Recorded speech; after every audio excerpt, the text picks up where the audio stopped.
J'arrive au village après la mort de mon père. Les gens du village disent on ne peut pas enterrer cet homme ici sans faire la tradition.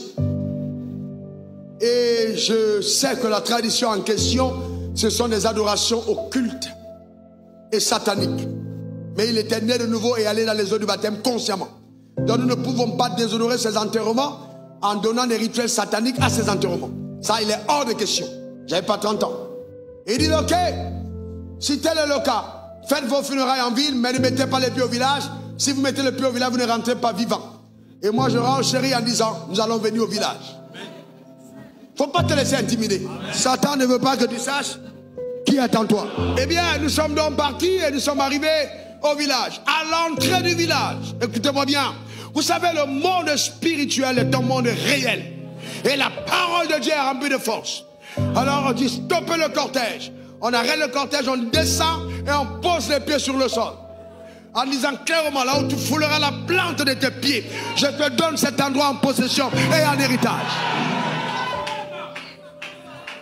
Nous sommes partis, nous sommes rentrés, et quelques années plus tard, le Seigneur me dit, tu n'as pas terminé le travail, abat les dieux de ta famille et redonne à Jésus-Christ la première place. Il fallait donc faire tomber la case des crânes, il fallait donc faire descendre les arbres, d'adorer nos ancêtres qui n'ont aucun, qui ne peuvent plonger la famille que dans le chaos. Alors je décide de faire une expédition punitive dans le camp de l'ennemi. Je quitte la Côte d'Ivoire pour aller au Cameroun. Tout le monde me dit, prends des moments de jeûne, parce que tu t'attaques aux choses qu'on ne peut pas toucher facilement. Inclus les pasteurs. Vous devez apprendre la révélation. Dis pour ma révélation. Tu dois avoir honte en tant que pasteur, tu ne sais pas en qui tu as cru. Vous entendez, pasteur dit attention, vous savez, les sorciers sont dangereux. Plus dangereux que quoi? Quand j'ai étudié la démonologie, je me suis rendu compte que les démons de sorcellerie sont les plus faibles. Ta manière de dire amen m'embête.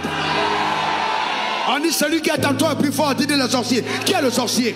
Qui est le sorcier? Qui sont ces incirconcis? Qui sont ces gars posés à attaquer la nouvelle création? Dis après moi, je suis l'homme nouveau. Et tu ne peux pas révéler l'homme nouveau si tu ne marches pas dans la puissance.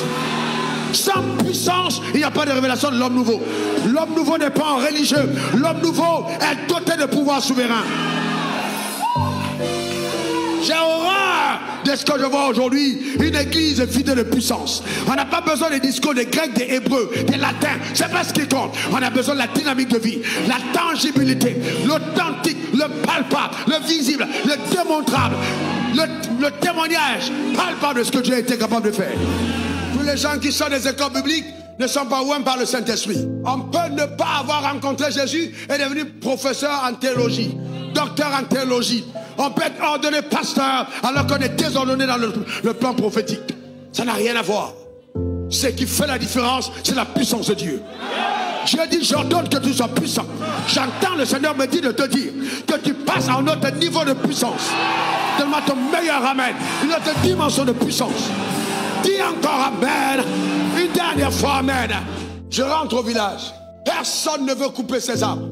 Et le Seigneur me donne une intelligence élevée. Dis après moi, intelligence élevée. Encore. Alors j'ai un fils spirituel qui est là-bas dans une ville appelée Bafoussam, à quelques kilomètres de mon village. Je l'appelle, je lui dis, va trouver des gars et dis-leur que celui qui t'envoie est un homme d'une dimension mystique incroyable. Donc quand il arrive, il a dit, c'est un homme d'une dimension mystique. Donc personne n'a envie de s'attaquer à ces arbres. Parce que tout le village a peur des représailles. Donc quand le gars arrive avec sa tronçonneuse, je comprends qu'il faille aller dans le trafic spirituel. Il faut qu'il voit des choses qui l'amènent à prendre confiance. Donc dès qu'il est en contact avec moi, je migre dans une autre dimension. Et je commence à hindorobo chatake. Quand il me dit bonjour, je le mystifie. Handorobo chatake. Rekota prendo kaheba. Chatoke broka sata. Rendoro kotaka. Marakota broki shitala. Et puis je fais ça, donne-moi l'huile. Donne-moi l'huile. Alors je me suis viré déjà, donne-moi l'huile. On prend l'huile. Le gars regarde comme ça, il n'a pas vu un gars comme lui là-bas. On prend lui, je lève lui, hando, ma corde à taille, ma taille, au chikalatot.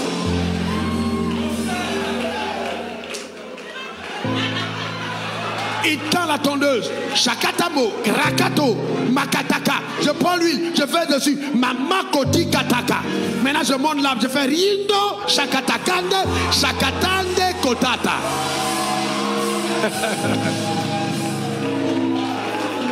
Même mes cousins qui étaient là, même mes cousines, ils disent non, notre frère là, il n'est plus le même. Non, il est dangereux. Je dis, Inda, Sheya, ya, ya, ya, ya, ya.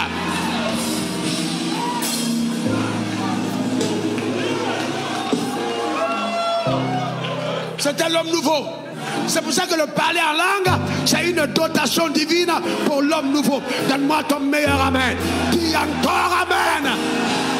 Quelqu'un qui parle une langue qu'on n'apprend pas à l'école, tu n'as pas peur de lui? Reketama koloto kamarokoshi tere ne kalatana breko konde achier mama moloko titadama broto kola ba kole chidai tedmo voilà comme ça. On blâme pas avec le nouveau.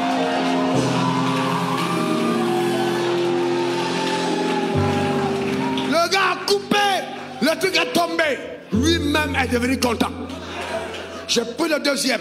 Je suis maintenant parti autour de l'arbre. J'ai fait le tour. À des moments, je m'arrête un peu là. Tout ça, c'est pour que lui-même soit mis en condition. Sinon, je sais que derrière, il n'y a rien. Le combat est déjà remporté. J'ai terminé. Et puis, ça va maintenant. Bam, ça tombe. Le travail était accompli. Alléluia. Maintenant, lui-même s'est dit, viens te mettre à genoux là. Il te met à genoux. Je fais un son d'huile sur lui. Parce qu'il ne faut pas qu'il parte, il ait peur. Il faut qu'il se rende compte qu'un gars plus puissant a prié pour lui. Et qu'il n'ait pas peur et qu'il vive. Et il est vivant jusqu'aujourd'hui. Quelqu'un me donne son meilleur amen. Dis encore amen. Et je suis moi-même vivant jusqu'aujourd'hui. Je décrète, déclare, établis que la sorcellerie ne triomphera pas de ta vie. Donne-moi ton meilleur amen. Dis encore amen.